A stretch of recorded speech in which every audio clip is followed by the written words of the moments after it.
and we are on Chapter 4 of Pride and Prejudice. When Jane and Elizabeth were alone, the former, who had been cautious in her praise of Mr. Bingley before, expressed to her sister how very much she admired him. "He is just what a young man ought to be," said she, "sensible, good-humoured, lively. I never saw such happy manners, so much at ease, with such perfect good breeding." "He is also handsome," replied Elizabeth, "which a young man ought likewise to be, if he possibly can. His character is thereby complete." "I was very much flattered by his asking me to dance a second time. I did not expect such a compliment." Did not you? I did for you. But that is one great difference between us. Compliments always take you by surprise, and me never. What could be more natural than his asking you again?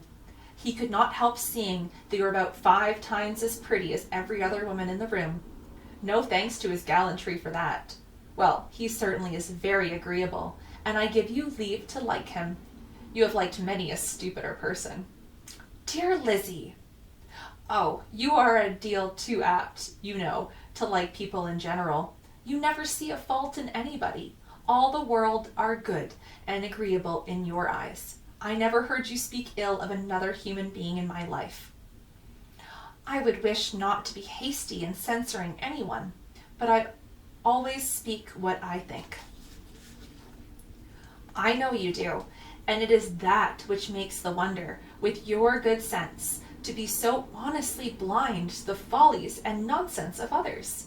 Affection of candor is common enough. One meets it everywhere. But to be candid without ostentation or design, to take the good of everybody's character and make it still better, and say nothing of the bad, belongs to you alone. And so, you like this man's sisters too, do you? Their manners are not equal to his." "Certainly not at first, but they are very pleasing women when you converse with them. Miss Bingley is to live with her brother and keep his house, and I am much mistaken if we shall not find a very charming neighbour in her." Elizabeth listened in silence, but was not convinced.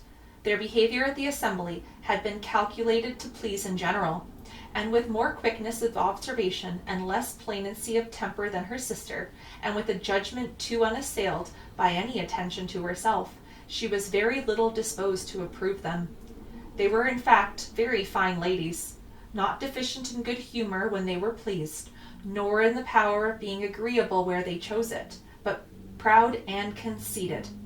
They were rather handsome, and had been educated in one of the first private seminaries in town, and had a fortune of £20,000, but were in the habit of spending more than they ought, and of associating with people of rank, and were therefore, in every respect, entitled to think well of themselves, and meanly of others.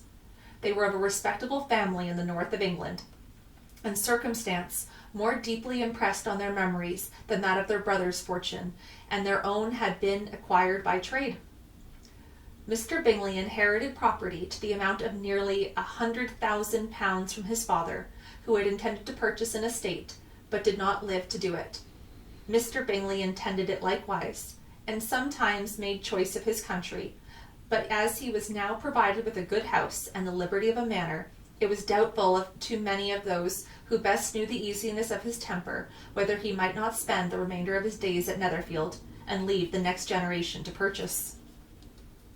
His sisters were very anxious for having an estate of his own, but, though he was now established only as a tenant, Miss Bingley was by no means unwilling to preside at his table, nor was Mrs. Hurst, who had married a man of more fashion than fortune, less disposed to consider his house as her home when it suited her. Mr. Bingley had not been of age Mr. Bingley had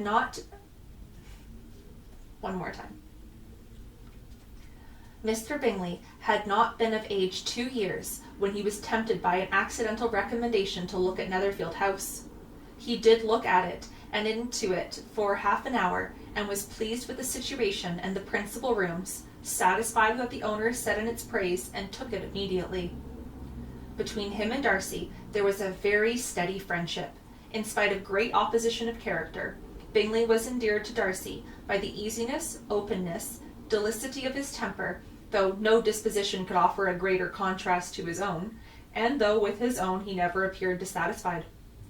On the strength of Darcy's regard to Bingley had the firmest reliance, and of his judgment the highest opinion. In understanding, Darcy was the superior.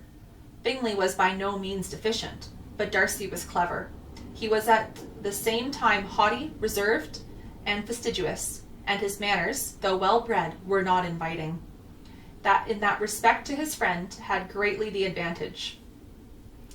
Bingley was sure of being liked wherever he appeared.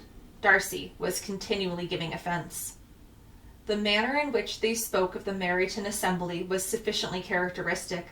Bingley had never met with pleasanter people or prettier girls in his life. Everybody had been the most kind and attentive to him. There had been no formality, no stiffness. He had soon felt acquainted with all in the room. And as to Miss Bennet, he could not conceive an angel more beautiful. Darcy, on the contrary, had seen a collection of people in whom there was little beauty and no fashion, and for none of whom he had felt even the smallest interest, and from none received either attention or pleasure. Miss Bennet he acknowledged to be pretty, but she smiled too much. Mrs. Hurst and her sister allowed it to be so, but still they admired her and liked her, and pronounced her to be a sweet girl, and one whom they should not object to know more of. Miss Bennet was therefore established as a sweet girl, and their brother felt authorized by such commendation to think of her as he chose.